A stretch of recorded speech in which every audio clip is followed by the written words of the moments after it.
చీరలు వస్తున్నాయి అన్నటోళ్ళు చేయలే పట్టాలి. బతుకమ్మ కేసీఆర్ ఉన్నప్పుడు చీరలు వచ్చినాయా? ఇలా కాంగ్రెస్ వచ్చినాక చీరలు వస్తున్నాయా? కేसीआर गारू ఉన్నప్పుడు रमजान तोहफा वस्तुंडेना लेदा? केसीआर साहब जब थे रमजान का तोहफा आता था कि नहीं आपको? आज मिल रहा आपको रमजान का तोहफा? केसीआर साहब जब थे तब के आप क्रिसमस के टाइम पे क्रिसमस गिफ्ट मिलता था. अब क्रिसमस गिफ्ट मिल रहा क्या? क्रिसमस कानुका वस्तुंदा? केसीआर साहब जब थे हुकूमत में केसीआर किट देते थे. आज केसीआर किट मिल रहा क्या आपको? आपके बच्चों को केसीआर किट मिल रहा क्या आपको?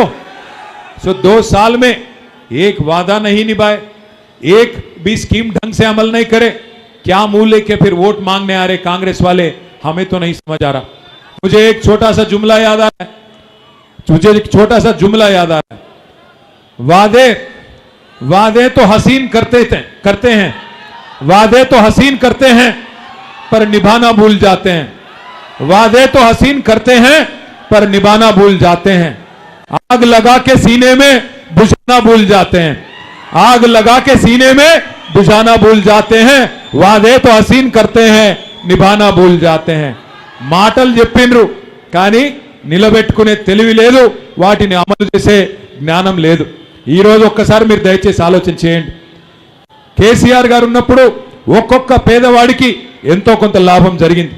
జీవో నంబర్ 58 కింద, జీవో నంబర్ 59 కింద కేసీఆర్ గారు హైదరాబాద్ పట్టణంలో 1,50,000 మంది పేదవాళ్ళకి పట్టాలు ఇచ్చినారు. కానీ ఈరోజు ఆ కాంగ్రెస్ ప్రభుత్వం వచ్చిన తర్వాత కొత్తగా ఒక్క పట్టా ఇవ్వలేదు, కొత్తగా ఒక్క పేదవాడిని కూడా ఇవ్వలేదు. కేసీఆర్ గారు ఉన్నప్పుడు మీ జూబ్లీ హిల్స్ నియోజకవర్గానికి కూడా 3,500 మందికి డబుల్ బెడ్రూమ్ ఇండ్లు ఇచ్చినారు. మొత్తం హైదరాబాద్ లో 1,00,000 డబుల్ బెడ్రూమ్ ఇండ్లు కేసీఆర్ గారు కట్టించినారు. మరి నేను అడుగుతా ఉన్నా, కాంగ్రెస్ ప్రభుత్వం వచ్చినాక ఒక్క ఇల్లన్న ఈ 2 ఏళ్లలో కట్టినరా? ఒక్క ఇల్లు కట్టినరా? ఇందిరమ్మ రాజ్యం అంటే ఇండ్లు కూలగొట్టుడే ఇందిరమ్మ రాజ్యమా? హైడ్రా పేరు మీద ఇవాళ మీ బస్తీలకు బుల్డోజర్ పంపుతున్నాడు రేవంత్ రెడ్డి. ఇందిరమ్మ రాజ్యం అంటాడు, మరి గరీబోళ్ళ ఇండ్ల మీదికి ఇవాళ బుల్డోజర్ పంపుతడమే ఇందిరమ్మ రాజ్యమా? ఆలోచన